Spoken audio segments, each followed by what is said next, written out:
Hello everyone, welcome back to my channel. আমি পুষ্প। আজকে চলে এসেছি একটা সুন্দর ভিডিও নিয়ে। তো সকলকে গুড মর্নিং। আমি আর বর্মশাই দুজন বেরিয়ে পড়েছি আজকে জঙ্গল দেখার উদ্দেশ্যে। আজকে আমাদের সুন্দরবনের হচ্ছে তৃতীয় দিন। তো খুব এক্সাইটেড। আসলে কি আমরা যে জিনিস দেখার উদ্দেশ্যে বেরিয়েছি সেটা কি দেখতে পাবো? এর আগে আমি সুন্দরবনে বহুবার এসেছি, যেহেতু আমার ঠাকুমা বাড়ি, ঠাকুরদাদা বাড়ি আর দিদা বাড়ি সবার বাড়ি হচ্ছে সুন্দরবন। তো সেই কারণে আমার আশাটা অনেকবার হয়েছে, কিন্তু জঙ্গল দেখতে গেছি এই ধরে আমার জাস্ট 2 বার। তো আমার সবথেকে বড় উদ্দেশ্য হলো সেটা হচ্ছে আমার বড়মশাইকে দেখানোর জন্যে। আমার বড়মশাই কিন্তু খুবই খুশি, মানে ও দেখতে যাবে এটা ভাবতেই পারিনি। আর এখানে আমার মাসি, মেসো, তাছাড়াও আরও যারা ছিল অনেকেই, আমি সবার পরিচয় দিতে পারছি না। কিছু ছিল আমার মাসির বন্ধু বান্ধব। তো টোটাল আমরা ছিলাম 15 জন।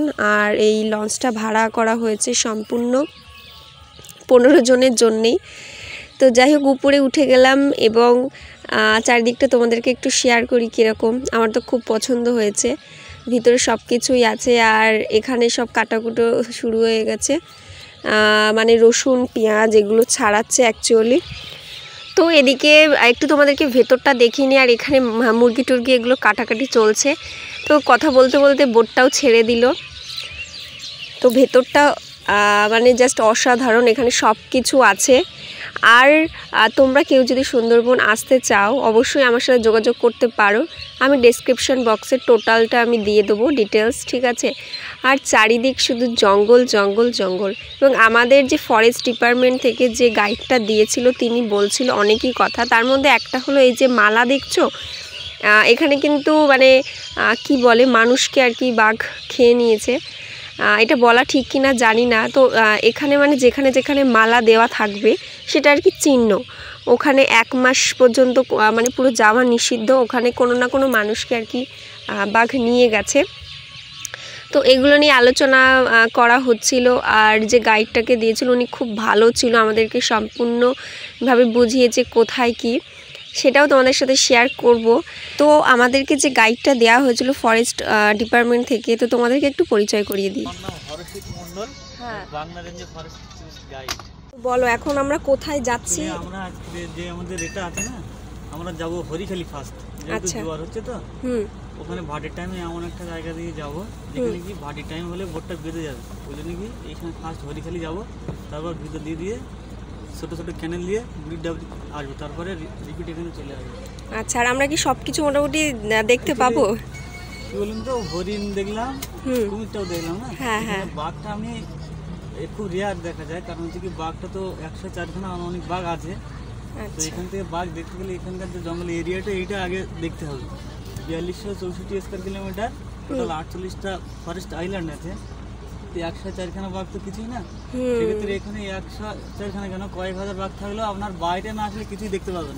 যেহেতু জোয়ার হচ্ছে না, হাইট হচ্ছে, এই জন্য কি সমস্ত অ্যানিমালসগুলো ভিতরে চলে যাবে। তো লো টাইডের সময় দেখার চান্সটা বেশি থাকে। আর বাঘটা তো রেয়ারই।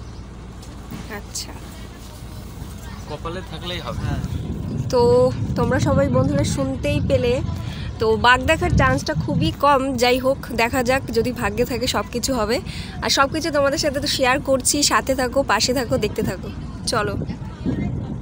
তো বলতে বলতে এখানে একটা আমরা দেখতে পেলাম গোসাপ। তো আর কি এখন তো রৌদ্র উঠেছে, তো আর কি রোদ পোহাচ্ছে। আর তোমরা সম্পূর্ণ শুনতেই পেলে কি কি উনি বলল। আর ইনি ছিল লঞ্চ চালক, তো উনি একটু লজ্জাই পাচ্ছিল। আর এখানে সবাই উদ্দেশ্য ছিল একটাই, যে বাঘ দেখতে পাবো কিনা।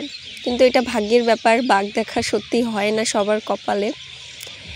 দেখা যাক কি হয়। আর এখানে আলু টালু সব কিছু পেস্ট টেস্ট করে রাখা হয়েছে। আর এই হচ্ছে ম্যাডাম, আপনি কিছু বলবেন? এই যে দিদিমণি, আপনি কিছু বলবেন? আমি আর কি বলবো, আমার দিদি দাদাকে নিয়ে আমি সুন্দরবনে ঘুরতে বেরোইছি, ঠিক আছে? কি আনন্দ পাচ্ছে আমার দাদা, সেটা আর বলে আর কাকে বোঝাতে পারি, তাই না? তুমি খুশি তো?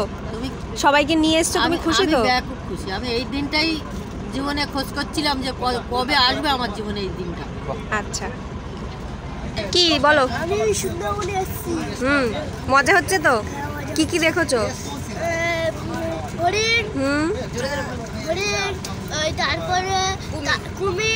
তো সবার মধ্যে কিন্তু একটা আলাদা রকমের এনার্জি ছিল।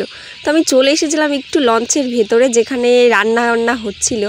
তো এখানে মাংস কষাচ্ছে এই দাদা। তো শুধুমাত্র ভিডিওটা কিন্তু দেখলে হবে না, লাইক কমেন্ট শেয়ার করো, আর নতুন যারা দেখছো প্লিজ সাবস্ক্রাইব করতে ভুলো না। আমাকে সাপোর্ট করো, তোমাদের ভালোবাসা আমার অনেক অনেক প্রয়োজন। আমার সাথে তোমরাও একসাথে সবাই মিলে আনন্দটা উপভোগ করো। প্রাকৃতিক একটা দৃশ্য, সেটা দেখার মজাই আলাদা। আর আমরা যারা শহরে থাকি, তো আমাদের কাছে কিন্তু এই দিনগুলো ভীষণ একটা ভীষণ স্পেশাল দিন বলতে পারি। তো বলতে বলতে আমরা চলে আসলাম হরিখালি ফরেস্ট। তো এটা হচ্ছে হরিখালি। এখানে আমি আগে আসিনি, এটা হচ্ছে আমার প্রথম। আর ভেতরটা সম্পূর্ণ জাল দিয়ে ঘেরা ছিল। আর ওটা হচ্ছে মিষ্টি জলের পুকুর, ওখানে বাঘ জল খেতে আসে। এটাই আমাদের গাইড আমাদেরকে বলছিল, কোনটা কি পাতা এগুলো সব কিছু আমাদেরকে বোঝাচ্ছিল। আর এটা হচ্ছে টাওয়ার। আর এখানে এক ফোঁটা নেটওয়ার্ক পাওয়া যায় না। বর্মশের আমি কটা রিলস বানাবো ভেবেছিলাম, কিন্তু সেগুলো কিচ্ছু হয়নি, একদমই নেটওয়ার্ক পাওয়া যায় না। তো এই টাওয়ারে উঠলে নাকি একটু একটু নেটওয়ার্ক পাওয়া যায়। তো উঠেছিলাম, আমার তো আসেনি, অনেকে বলছিল অনেকের এসেছে। যাই হোক, ওসব কথা বাদ দিই। তো এখান থেকে চারিদিকটা দেখা যাচ্ছিল জাস্ট অসাধারণ, এবং এত জঙ্গলের ভেতরে এত সুন্দর করে করেছে, এটা ভাবাই যায় না। এবং যে বিএসএফগুলো এখানে থাকে, তো তাদেরকে আমি কি বলবো, ধন্যবাদ বলাটা এটা ঠিক না, খুবই কম হবে। তো এনারা সব সময় অন ডিউটি এখানে সব সময় থাকে। ওনাদের জন্যই হয়তো আমরা এগুলো দেখতে পারি এত দূর থেকে গিয়ে। তো ভেতরটা জাস্ট অসাধারণ, নারকেল গাছটা যেখানে সব কিছু আছে, এত জঙ্গলের মধ্যে এগুলো করেছে আমি ভাবতেই পারছি না, আবারও বলছি। আর শুধু তাকালে চারিদিক জঙ্গল জঙ্গল আর জঙ্গল। তো ওই যে মিষ্টি জলের পুকুর, ওখানে আরেকটা ছিল। আর এটা সত্যি কথাই নাকি এখানে বাঘ জল খেতে আসে, হরিণ জল খেতে আসে, যেগুলো বন্য পশু থাকে টুকিটাকি। আর আমরা কিন্তু অনেক কিছুই দেখেছি, হরিণ দেখেছি, কুমির, গোসা, বাঁদর, তারপরে গুলে মাছ, কাঁকড়া যেগুলো হয়। বলতে বলতে আমরা তারপরে চলে আসলাম ওখান থেকে বেরিয়ে। এবার দেখো এখানে দেখা যাচ্ছে হরিণ। তো একটা বাচ্চা হরিণ জল খেতে এসেছে, সরি জল না, অ্যাকচুয়ালি ঘাস খাচ্ছে। আর গাইড যেটা বলছিল যে সকাল সকাল যদি বেরোনো যায় তাহলে সব কিছু দেখা যায়। তো তারপরে আমরা চলে আসলাম বুড়ির ডাবুর, যেটা আমি তোমাদেরকে বলছিলাম। আর এখানে প্রচুর বাঁদর ছিল, আর এই বাঁদরগুলো একদম ছোট্ট ছোট্ট, এদের জাতি আলাদা। তো আমার বরবসে একটু ওদের সাথে করছিল, খ্যাপাচ্ছিল ওদেরকে। আমি বললাম একদম করো না, ফোন টোন নিয়ে কিন্তু চলে যাবে। সবাই ওখানে বলছিল ফোন, ক্যামেরা এগুলো সব সাবধানে রাখতে।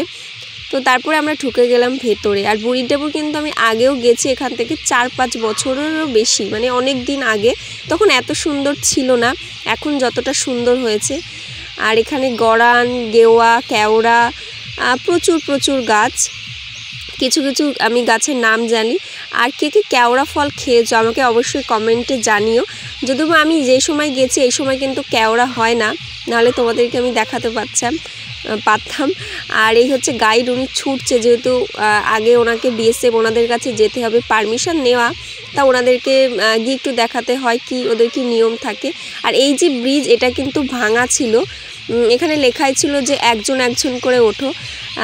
তো আমি সবার লাস্টে আমি গেছি হুড়মুড় করে, আমার সত্যি ভয় লাগছিল। আর এখানে এই যে বেড়াগুলো দেয়া, তো এটা না কাঠের। আমার বড়মশাই শুধু বলছে যে যদি ওপর থেকে বাঘ চলে আসে কি হবে, এরকম একটা ব্যাপার। তো খুব ভয়ই লাগছিল, ওখান থেকে খুব তাড়াতাড়ি সবার সাথে সাথে বেরিয়েছি। তারপরে চলে গেলাম আবার টাওয়ারে, প্রতিটা জায়গায় একটা করে টাওয়ার থাকেই। তো এখান থেকে কিন্তু আরেকটা বিষয় হচ্ছে বাংলাদেশ দেখা যায়। তো এই দিকটা না পুরো বাংলাদেশ তোমরা দেখতেই পাবে। আর এই যে মিষ্টি জলের পুকুর, এখানে কিন্তু বাঘ জল খেতে আসে। তো আমরা বাঘ দেখতে পাইনি, কিন্তু বাঘের পায়ের থাবাগুলো দেখতে পেয়েছি। তোমাদেরকে যতটা পেরেছি আমি চেষ্টা করেছি দেখানোর। আর এটা কিন্তু এই যে বাংলাদেশ, একটা এটাকে কি বলে আমি জানি না, খুব আস্তে আস্তে যাচ্ছে। তো এই পাশটা পুরো বাংলাদেশ। নিয়ম আছে, ওখানে কোনো বোট, লঞ্চ বা নৌকো কোনো কিছু যেতে দেয় না। ওখানে একটা বিএসএফ ক্যাম্প আছে। তো এগুলোই আর কি শোনা কথা। তো তারপরে ওখানে একটু বন বিবির কে প্রণাম করে ওখান থেকে বেরোনো হলো, যেহেতু দেরি হয়ে যাচ্ছে, 4টের মধ্যে ওখান থেকে বেরোতে হবে। আর এটা হচ্ছে সুন্দরবনের মেন উদ্দেশ্য। তো এখানে কিন্তু বনবিবির পুজো করা হয়। জঙ্গলে মধু কাটতে বা কোনো ফল মানে কেওড়া বা কাঁকড়া যাই কিছু সব কিছু কিন্তু বনবিবির পুজো করা হয়, তারপরে সব কিছু করা হয়। তো সবাই চ্যানেলটিকে সাবস্ক্রাইব করে দিও। আবার নেক্সট ভিডিওতে দেখা হচ্ছে।